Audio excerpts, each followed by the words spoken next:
Over the last couple of years, there's been huge growth in both cloud and SaaS. And with this has come the emergence of new business models and ways of selling. Today, we're going to look at these new go-to-market strategies and find out what the future of technology sales looks like.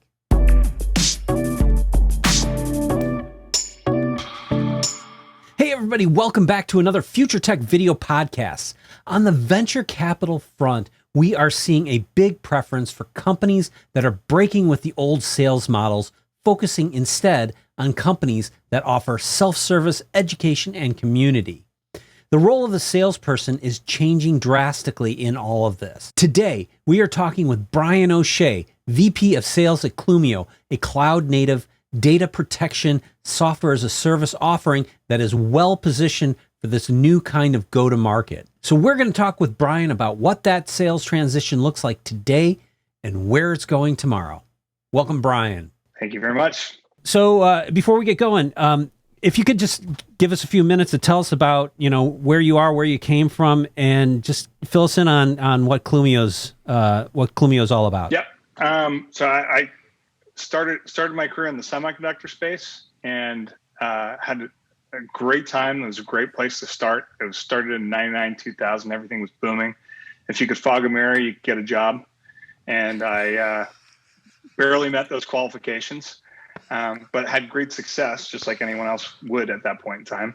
And then I saw that most of that margin was drifting away in the early 2000s. And I wanted to get into system sales. So I moved over to a company called EMC that doesn't exist anymore. It's killed off by great technologies like Nutanix, Pure Storage. And but kind of cut my teeth at EMC, had a great experience there, and then moved on to a startup, Pure Storage. Kind of changed the landscape of enterprise storage at that point. And then I realized, there was another tectonic shift taking place, moving everything to the cloud. And I wanted to make sure to a degree, I could get in front of it and join Clumio. A lot of the same investors, a lot of the same kind of folks that I was working with at Pure Storage and had such a great experience with. I just kind of started the same adventure with Clumio. When Clumio came out of the gate, you guys had a little bit of a different sales model, right? I mean, you kind of it's interesting because the Clumio product is really, really well suited for data protection for cloud assets and resources, right?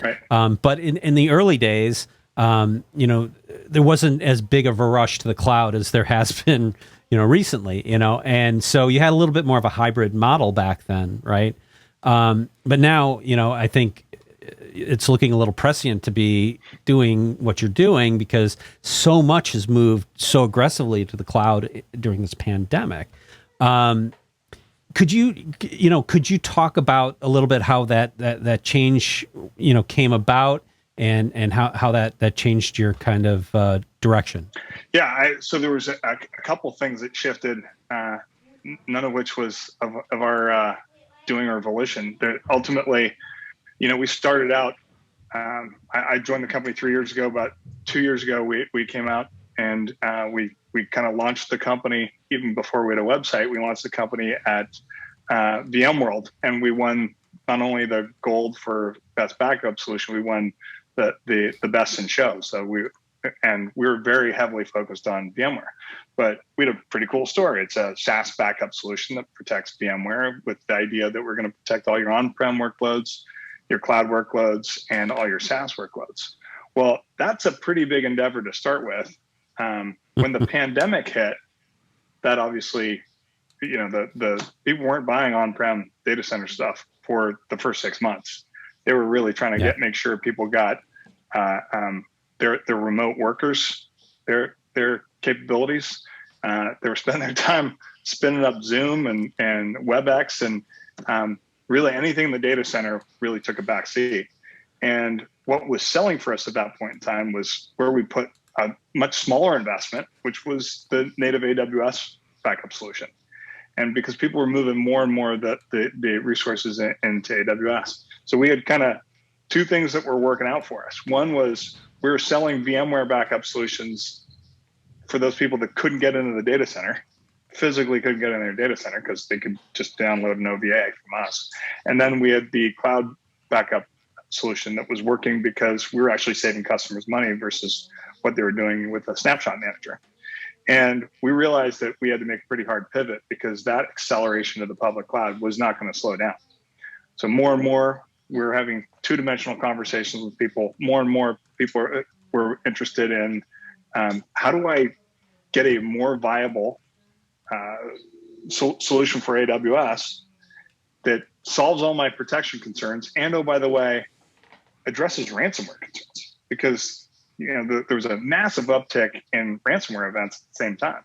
So we not that we had intentionally designed it this way for ransomware, but we did create an immutable backup solution that was in our SaaS protection sphere that enabled customers to have an out-of-the-box ransomware protection solution. And all that has kind of led us to see pretty significant sales ramp, which led us really to pivot the company to cloud first. So really what we focus on selling today is AWS backup solutions and Microsoft 365 backup solutions. I think, one of the big things that's really interesting about this is, back in the day, everybody was, capital expenditures, right? And now we're in the world of more consumption-based pricing and more consumption-based models, OpEx kind of things going on.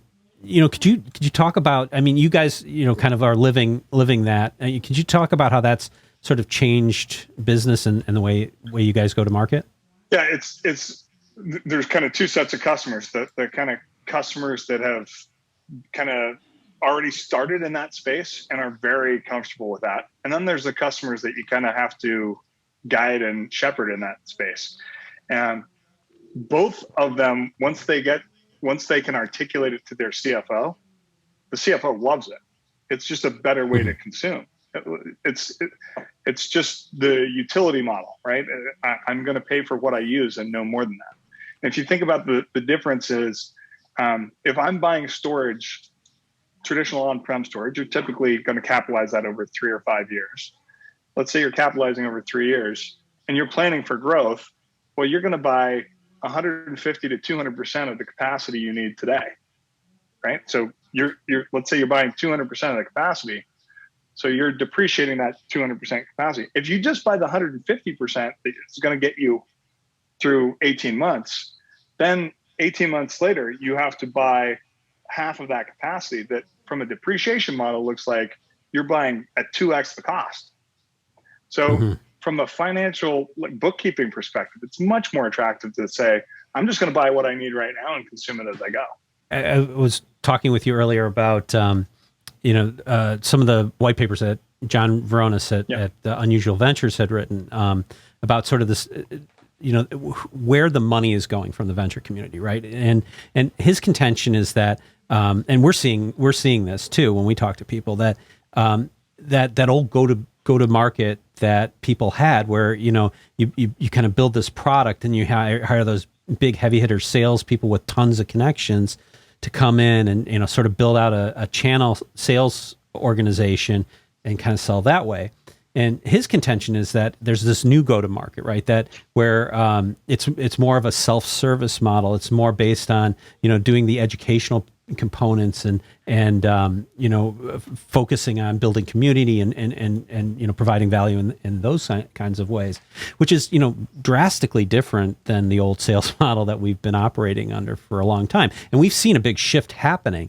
Can you talk about how that's played out for you guys? Yeah, so we're kind of unique in the sense that we had one foot in both worlds, and so we followed the pure storage model, the EMC model, you name the enterprise solution model, where we hired some guys with great relationships and non-gender specific guys with great relationships and great track records. And the idea was they were going to kick off our sales organization. They could bring channel partners that liked and trusted them in, ecosystem partners that liked and trusted them in, and that you get instantaneous scale there.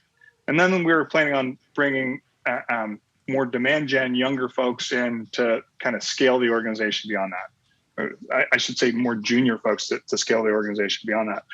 The inflection point for us really became when became more valuable to focus on the cloud stuff, the cloud resources, they want to try it on Marketplace, or they want to do a demo, and they might just pull that straight off your website or Marketplace. And they want to make sure that they kind of have the experience with a really low touch from sales initially.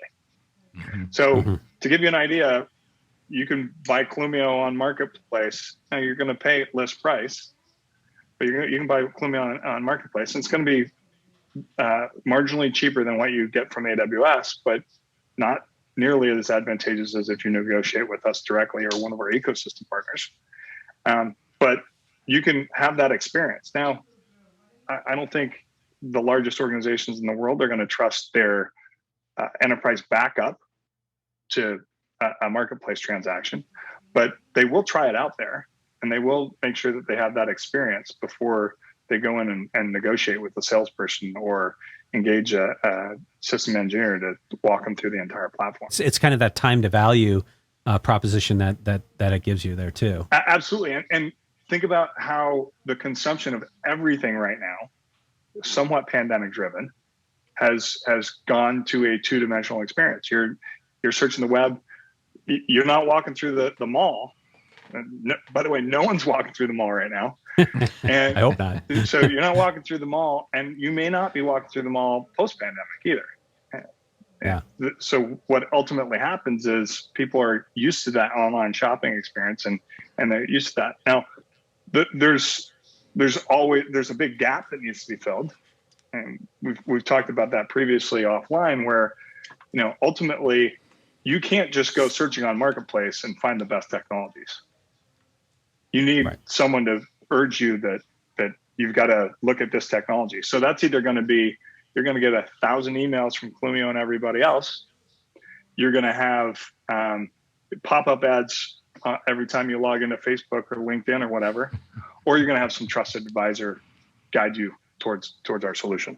I mean, there's a couple really interesting things in there, right? One is, I think, we're seeing sort of the rise of this AWS marketplace, right? And I learned early in my career that I shouldn't bet against Amazon, because I kind of gotten bitten by that one before.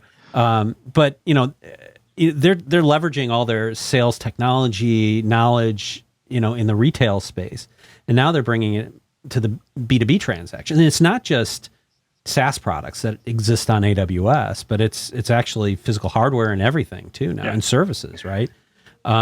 So can you talk about like what obviously you guys have you're selling through there. What's that experience like, and how much does it have behind it?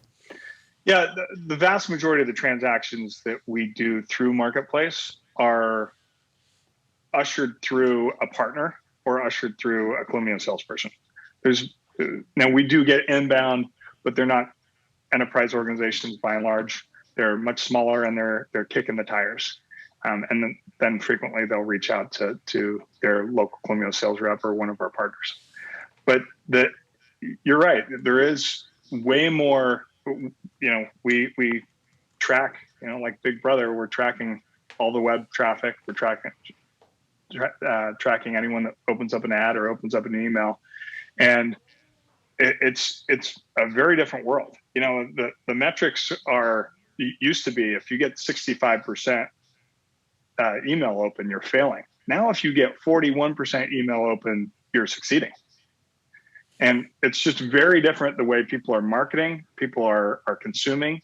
And I don't think we're going back to a place where I mentioned earlier before we got started, I had 4 and now it's 7 cold calls that I didn't know the number, I'm not picking up. And so it becomes really difficult for you to cold call someone and pick up, get an email response.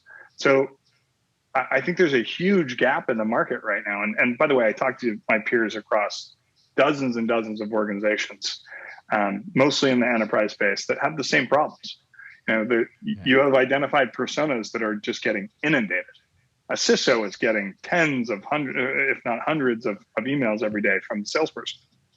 I had a piñata show up at my door yesterday. I didn't know what it was for. It was for a salesperson. How they got my home address, I don't know. But that's the honest to God truth. There's people are doing all sorts of creative things, but ultimately there's a real gap in terms of, we know that there's thousands of organizations that are looking for a ransomware solution for their AWS environment. Right. And we have a very unique proposition, in the sense where we believe we're the only ones that can offer that out of the box. But how do we connect those two? It's a very difficult problem to solve. So Sandesh, I mean, you're in the sales world and you're talking to a lot of people, and I know this is like a hot topic in the world of sales. Big time. And Brian mentioned, when he was talking earlier about the role of that trusted advisor and how that's becoming increasingly important. I mean, what are you hearing from folks out in the field? Well, I think the role of the trusted advisor is changing. Before, it was a human being that came to your office and met with you and sat down with you and worked through proposals and problems and on the whiteboard, and that whole interaction of building trust in a relationship of that trusted advisor, it was X. And now I think it's changed. Now it's, hey, I can't meet with you, but I still want to connect with you. I still want that knowledge. I want that collaboration, right? I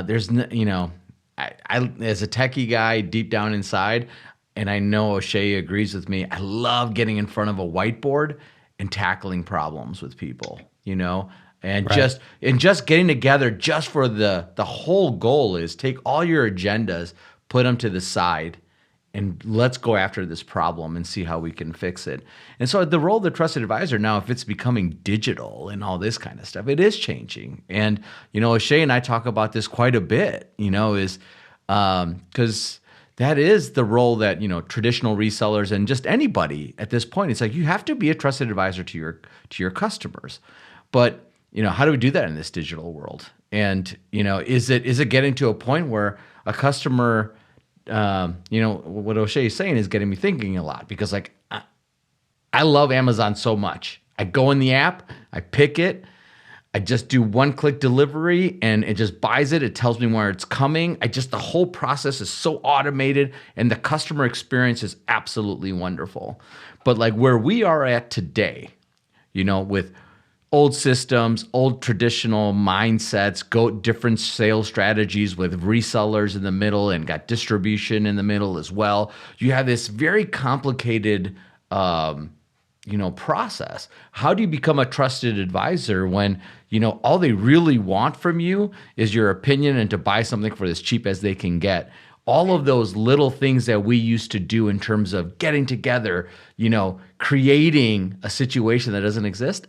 I worry that trusted advisor role is not as respected and appreciated. And to be a trusted advisor now, you have to fundamentally change the way that you're going to let people know that you know what you're talking about, that you've done this before, and that they can trust you, that your intentions are good. Yeah, my concern is when the trusted advisor goes away, how do you know when the next technology innovation is going to take place? So you're going to go to the conferences? Are you going to wait for Jim Cramer to interview the CEO? Like by that time, it's way too late, right? Yeah.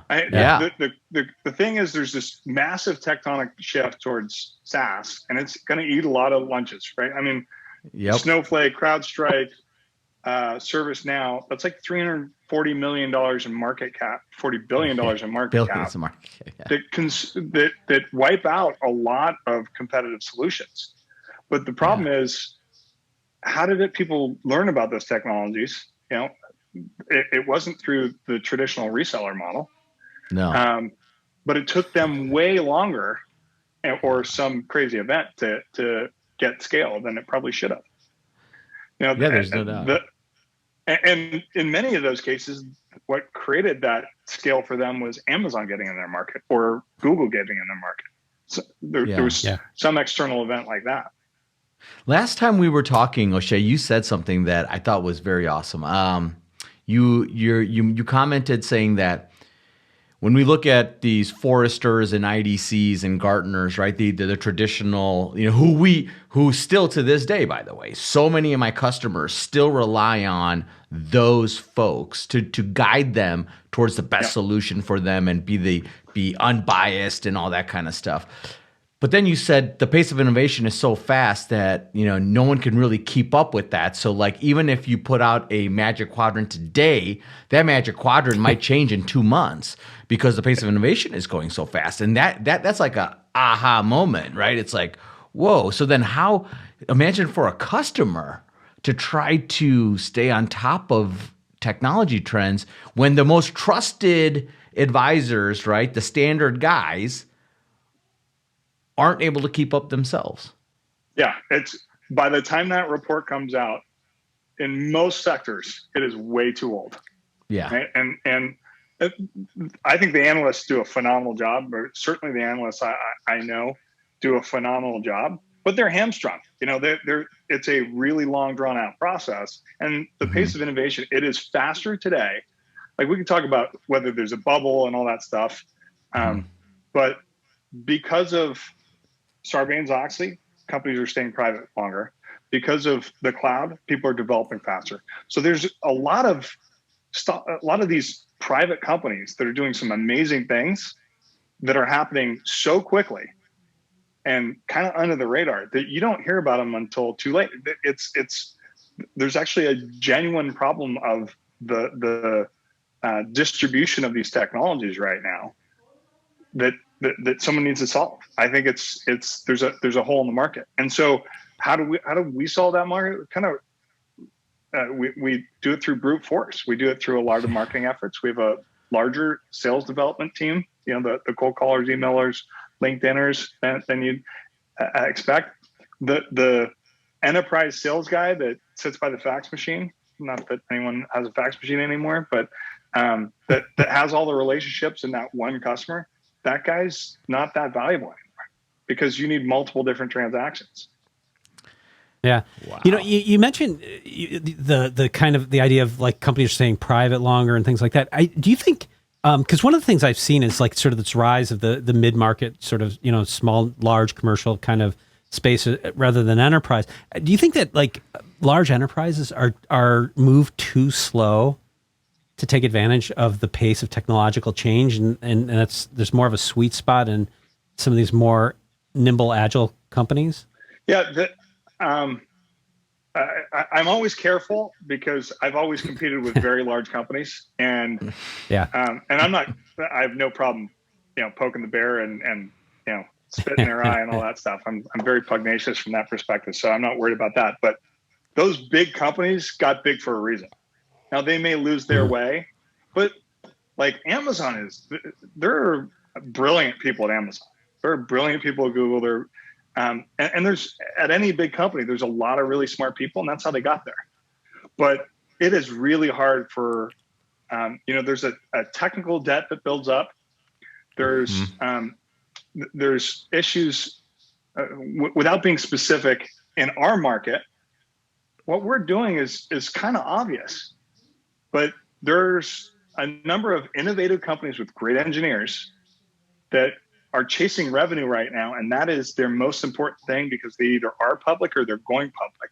So they can't divert resources into this cloud thing, which allows us a huge, huge advantage. Like, that is our bread and butter. Now, we were born in the cloud, so we have a huge advantage.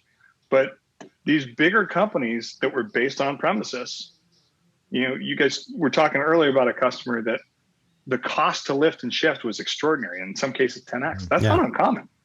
But think about the agility of a company that was born 4 years ago versus just 8 years ago, 9 years ago. If you're born 10 years ago, you have some legacy on-premises workloads, probably more than in the cloud. And that in and of itself is a technical debt. We can innovate so quickly. We literally have a code push every 2 weeks. And I'm not trying to make a Clumio commercial, but because that is not unique to us. That's not unique to Snowflake or CloudStrike or even Zscaler. Like, all these companies that have now massive market caps that look really big, they're incredibly agile and innovative. And that the smaller you are, the newer you are, the more you can base yourself off of, the less of the client server type code base, the better off you're going to be, because you don't have to go do this whole new development of a CI/CD pipeline. It's inherent in your organization. Right.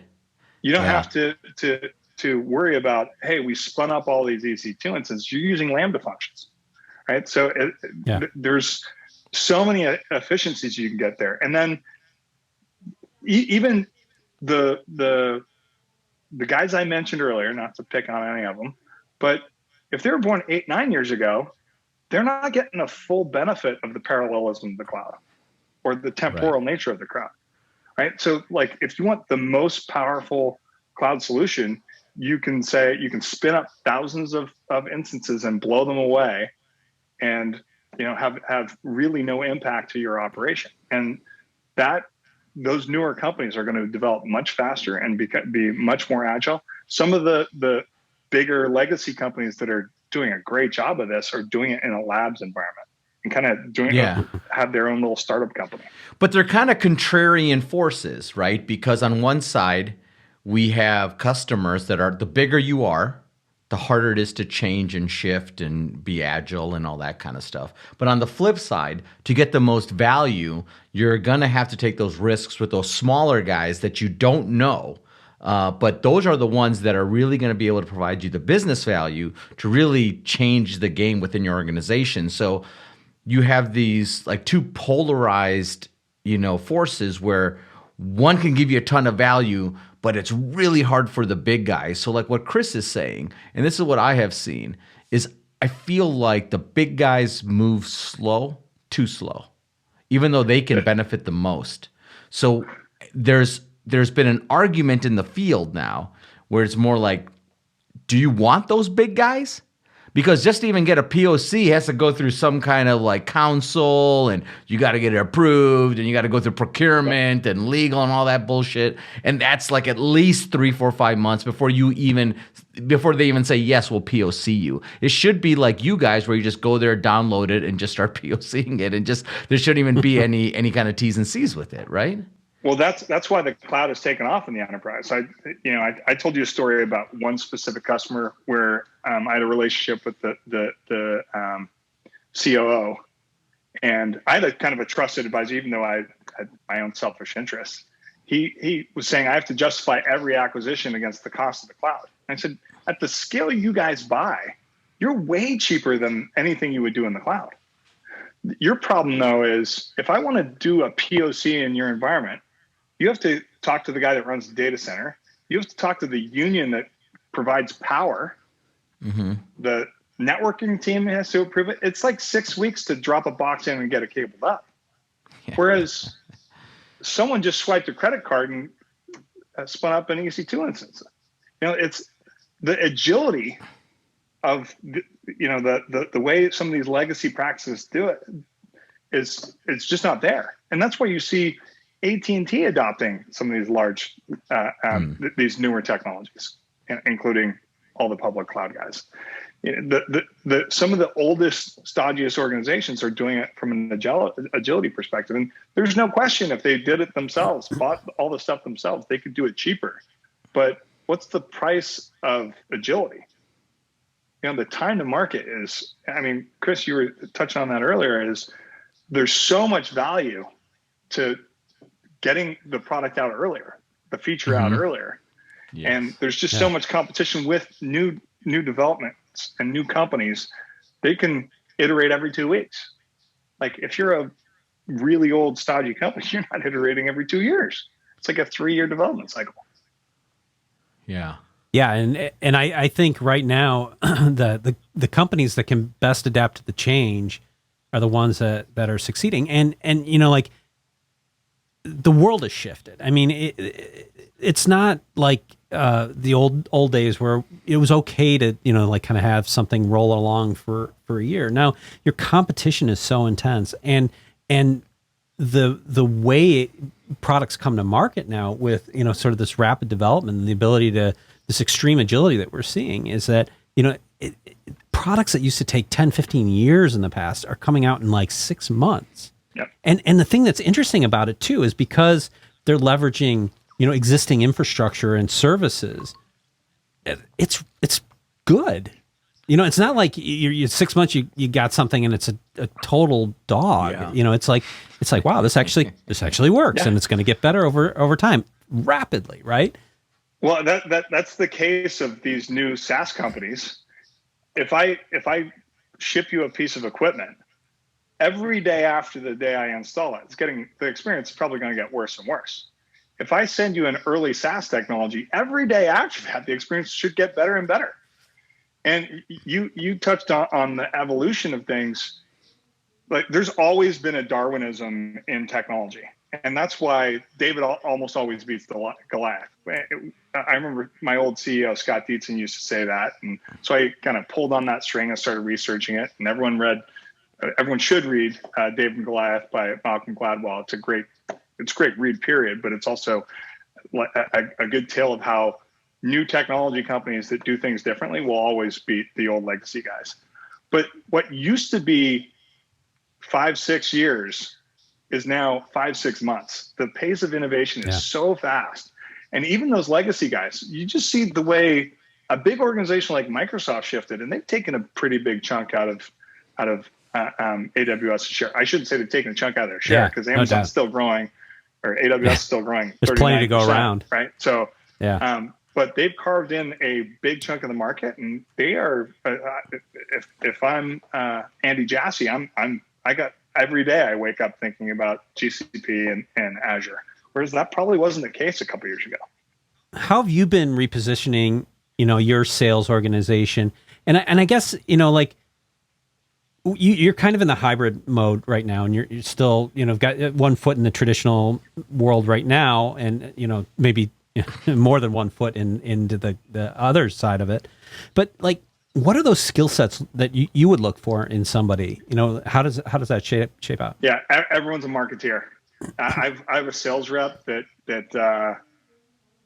he put a calendar invite on every person in the company to we have this app called Bamboo that does social media pushes, and he put every person in the company now has this. Now he's on the East Coast, and he doesn't realize engineers don't wake up at 7:30, let alone get online at 7:30. But everyone in the company now has 7:30 Pacific time push requirement from one of my sales reps in Florida.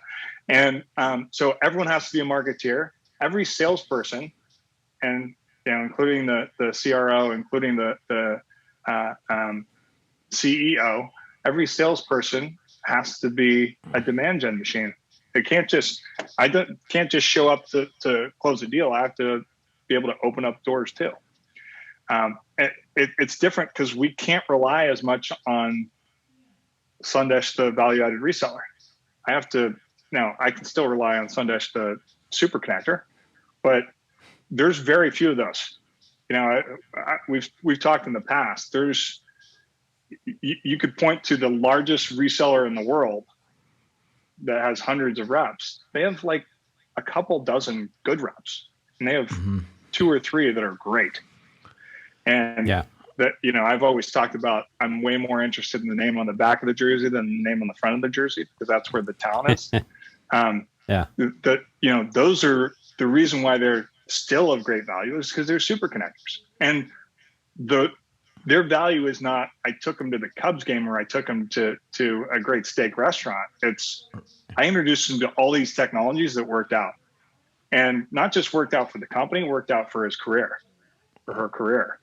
And, that's ultimately what I'm looking for in partners, is make sure that they are trusted advisors. That's the only way you're going to be able to scale faster than the next guy. And it's a foot race. Yeah. We're winning the foot race from a technology perspective.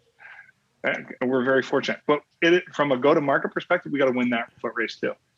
What you're talking about is something that Chris talks about pretty often, which when he first said it, it was kind of, I didn't really understand it, but Chris will say the jobs that our kids are going to do aren't even invented yet. That is the statement that he would make. And at first I'm like, there we go again. Chris is on drugs, but then we started talking about it a little bit deeper, and I'm thinking my own career is changing, and my career within the next 5 to 10 years is going to change dramatically.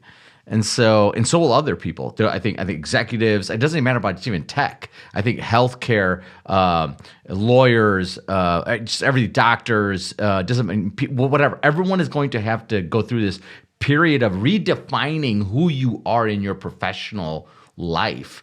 But I think that statement when someone says to me about my children, and your kids and my kids are the same age, when Chris says that there's like their jobs aren't even invented yet, I think that gives us even that takes my brain even in a whole different world of like, wow, so what will the next sales guy look like? It reminds me, I was presenting to a group of salespeople at NVIDIA, and after the presentation, one of the sales guys came up and said, it was specific to AI. And he says, what jobs are most disrupted in AI? At the time, we were kind of thinking the truck driver, which I think will be impacted, the Uber driver, a lot of the blue collar jobs are going to be impacted. The reality is a lot of the white collar jobs are being impacted more, actually, because I remember him kind of elbowing me. He's like, the world will always need sales guys, right? Yeah, the world will always need connectors, and the world might always need sales guys, but the world's not always going to need like the traditional enterprise sales guy that knows everyone at B of A, right? Right. The guy that just covers BAML and can walk in the door but doesn't know shit about technology, that guy's not of any value. The guy that knows the people at BAML or JPMC or whomever and has a track record of bringing in interesting technology, that's the guy. Yeah, I mean, how do it's so many salespeople are not technologists. I mean, most of them that I encounter are really not technologists. It's a real small group of people that can kind of bridge both sides of it. I mean, we were just joking earlier. So we eventually will just get rid of the salespeople and just go with the field CTOs. but before you finish that, how many great salespeople are not technical? Yeah, I think you're right. I mean, I have seen some great salespeople that are just so strong with relationships that they do really well, right? But I think those days are really numbered for those people. I think they should be very concerned if they don't understand underlying technology. But more importantly, it's not just understanding technology, it's how the technology fits together that's really problematic. And I think if you're a salesperson, for salespeople in your organization need to know your product well, right? But salespeople that are going to be valuable outside of the organizations like that are going to need to say, you need this piece to go with this piece, and then that fits together with this piece, and bridge all those companies, right? And that's a hard skill, and I think that's really where a lot of it's gonna the value is gonna be, right? Chris, don't you think that that's fair? Because I feel like just when I was younger, when I started out my career as a sales guy, I wasn't super excited about being a sales guy. I felt like I was trying to convince people, trying to get them to do things that they didn't want to do, all this kind of stuff, and I had a computer science degree, so I kind of had an affinity for the technology. But I feel like we are in this amazing industry called technology that is constantly has so much opportunity and change. But with that opportunity comes that change. And if you're not willing to learn and adapt and change, then I think I don't feel bad for that sales rep who had those traditional skills, which you're right, were in the right situations, were valued.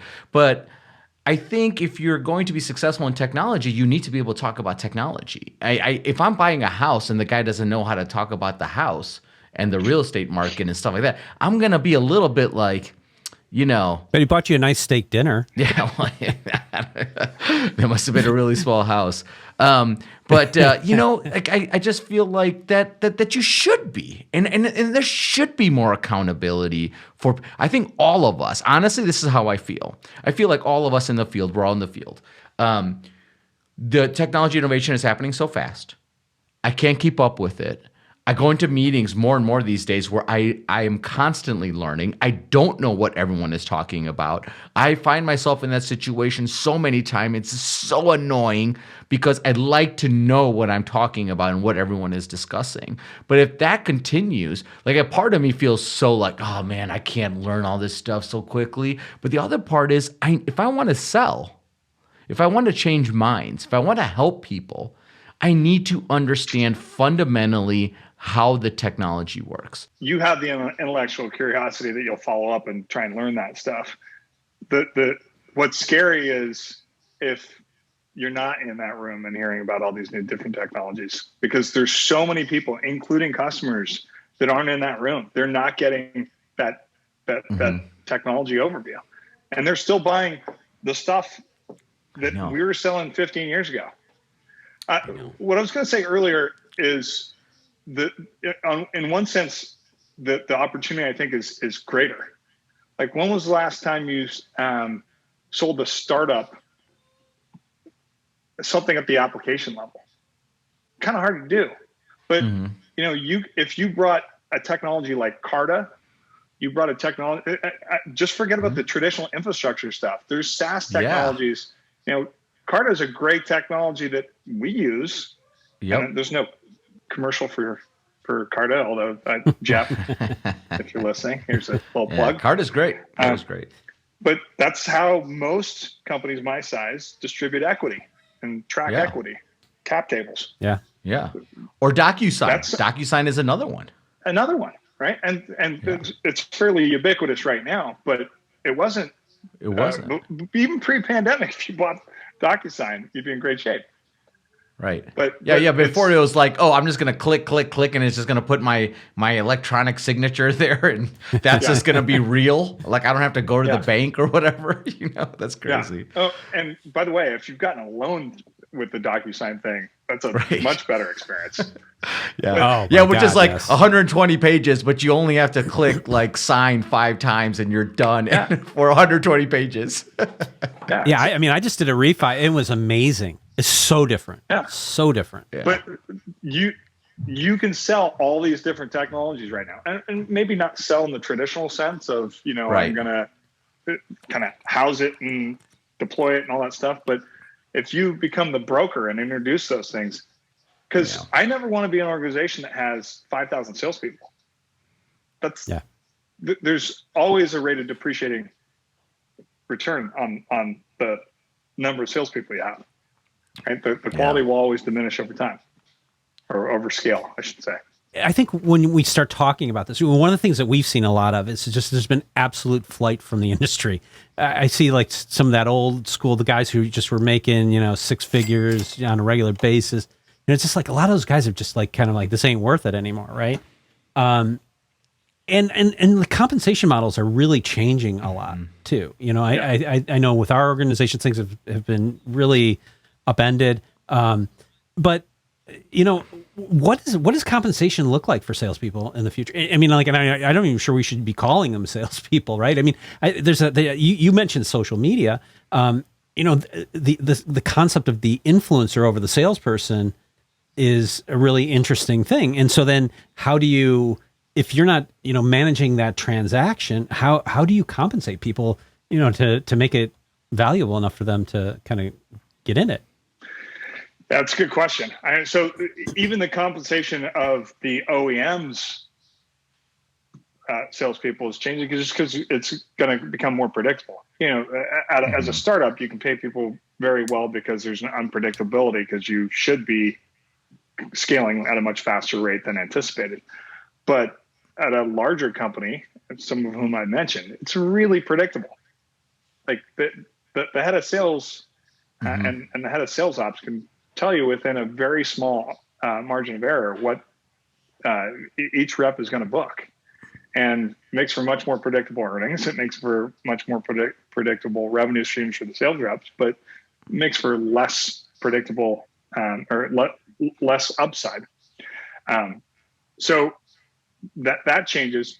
But I think, talking about the influencer, where would you go where you felt really good, where you're going to talk to someone that knew a whole lot about endpoint security? Like, who's that one person that's going to say, this is what CrowdStrike does, and this is what, like, where is Sentinel-1? Who's going to be that person that you trust to do that?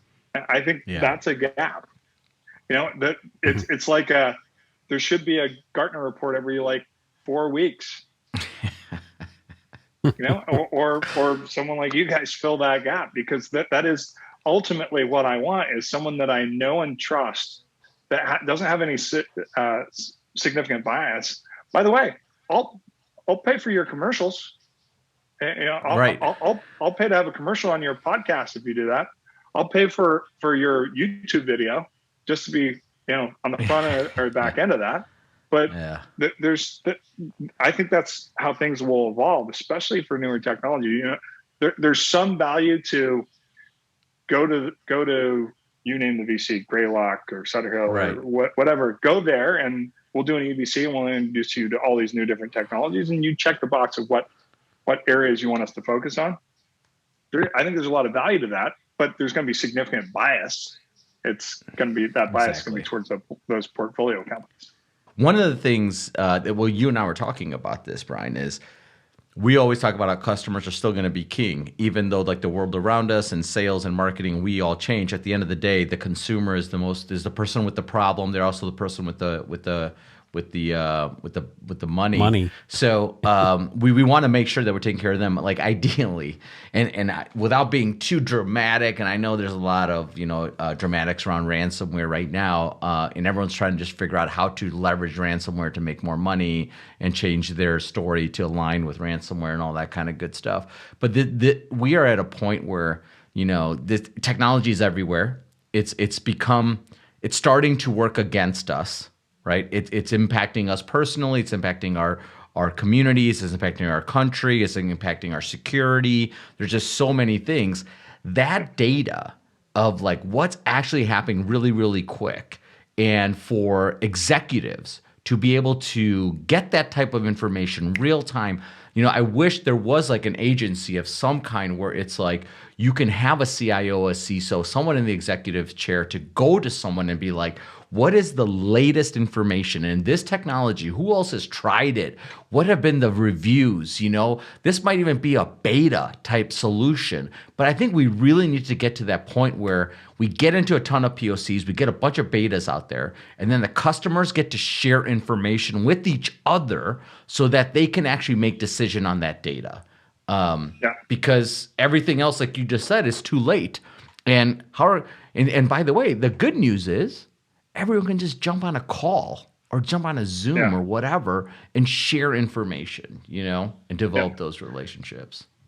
I think that's where this has to go. I think that there has to be that place where you can feel comfortable, that spot where you can feel comfortable that you're going to be talking to people with some level of unbiasedness. Everyone has their own biases to some degree. Maybe it is because the guy bought you a steak dinner years ago. But you've got to have some place where you can go that you trust that the people speaking are speaking with their own experience and they have a similar problem to yours. That's the other thing is people are like, oh yeah, that doesn't apply to me. I'm in healthcare and they're in auto insurance. Like, dude, it's the same effing problem. It's the same bad guys trying to do the same thing through the same routers. Like, it's the same thing. Why do you care if it's a butter company or an auto company?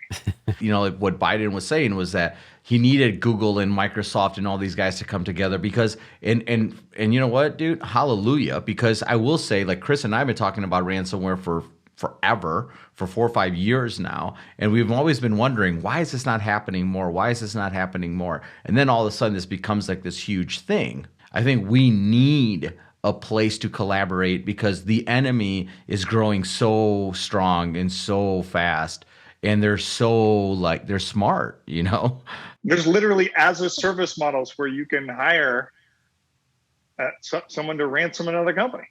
I know. So, and you can buy the initial exploit to get in. Yeah. It's crazy. So number one, that's another plug for SaaS.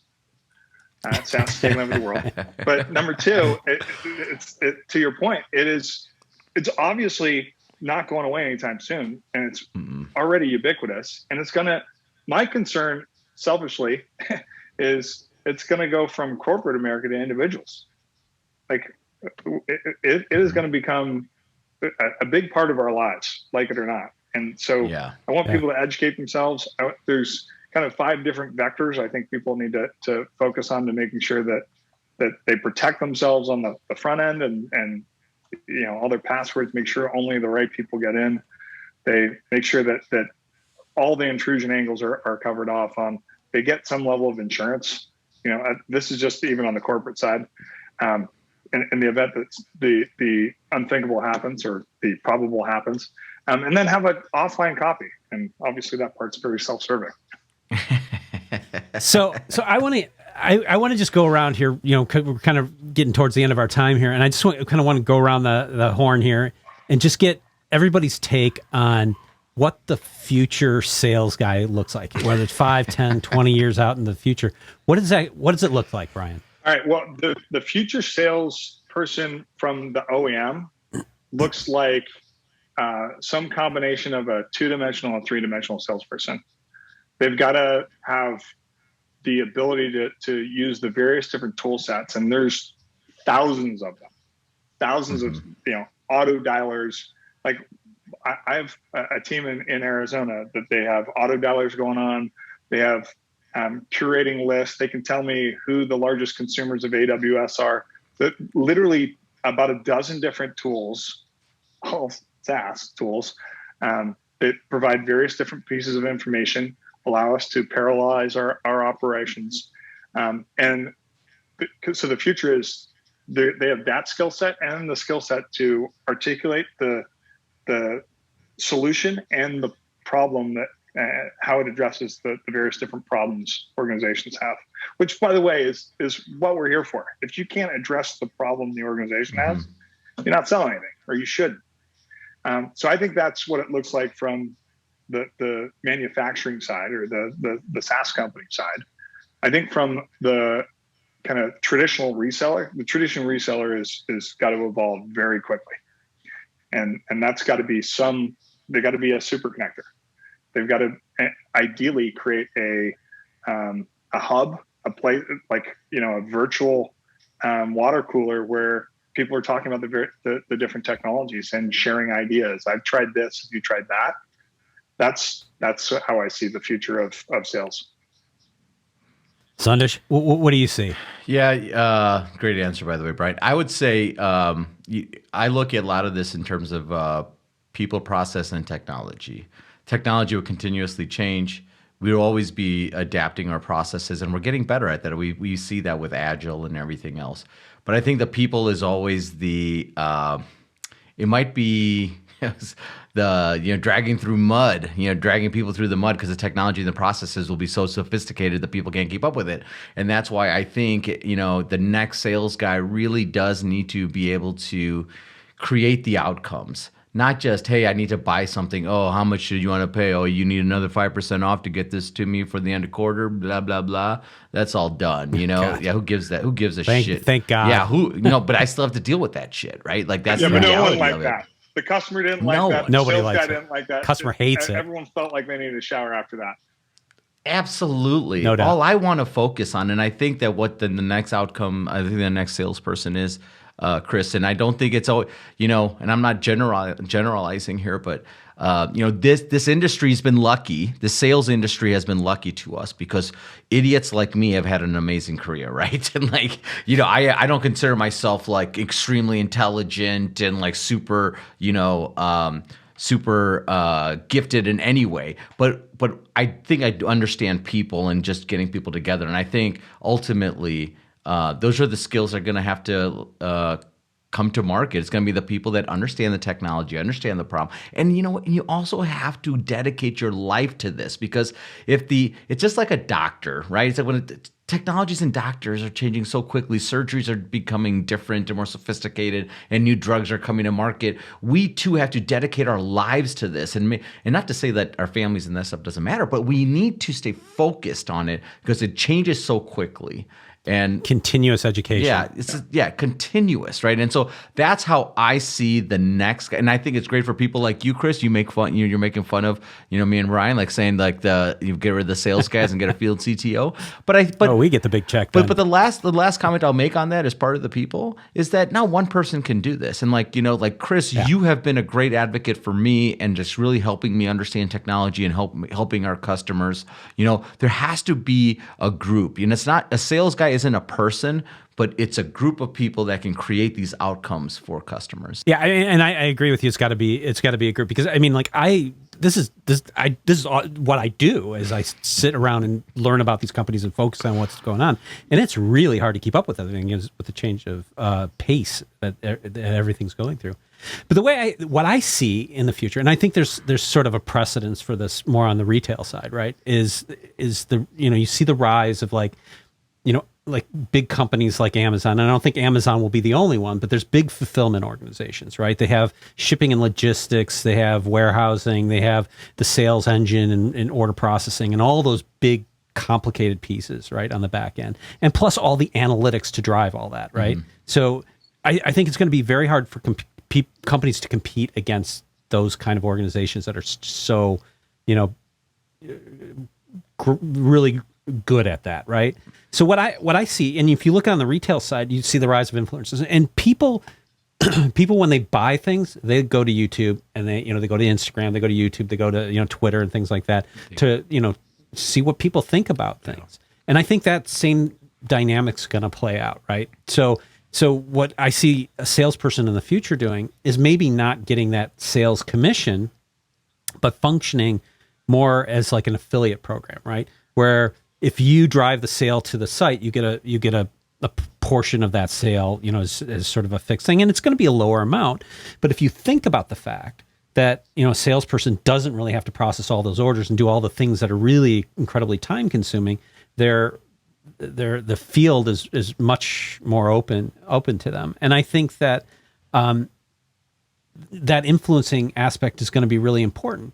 But when you look at that, then you go, do these big companies survive? These big resale organizations, because if you have that sort of engine behind you, do you need to have these big companies? You're right. Big tech resellers, or can you just be an individual? And then like maybe your per transaction income is significantly lower, but the amount of them that you can do is significantly higher, right? Yeah. And you don't have the overhead of having to pay part of that to a company. And that's what you're talking about, the branding, right? It's like your brand. I think everybody is trying to figure out, how do I create a brand in the market? Yeah. Yeah. And I think that's why the content marketing is huge. I was just going to say the good news is you're not going to have to negotiate that last 5%. The bad news is you're going to have to become a Kardashian. We're all going to get into makeup sales. My life is not as entertaining as my life is not as entertaining as hers. Let me just tell you right now. There's nothing I can tweet about like in any given day that everyone's gonna be like, oh, really cool. Everyone's gonna be like, God, you're a loser. You're in bed by 9:30 every night. Well, that's the future of sales. Well, this is, and welcome future, right? I mean, like how many late nights are there in sales? Like out with the clients and stuff. Now you can just go to bed 9:30 and just put a video up and call it a day. Although I will say this is really, really hard work to put all this together. This has been such an amazing conversation. I really, really appreciate you coming on, Brian. And I want to have more of this conversation because I think there's just a lot more to dig into here. But, Brian, thanks so much for joining us. Really appreciate your insight, and, look forward to seeing what you guys are going to do in the future. I know you got a lot of great things planned, so yeah, really we're excited to see it. Thanks, Chris. Thanks, Sandesh. I enjoyed the conversation. I always do. And I feel like it always goes longer than we had intended. So sorry for my verboseness. No, don't it was great. It was a really good conversation. Thanks so much. Thank you. Thanks, Brian. Thanks for watching. I'd love to hear from you in the comments. And if you like what you saw, please give us a like and consider subscribing. And I will see you in the next video.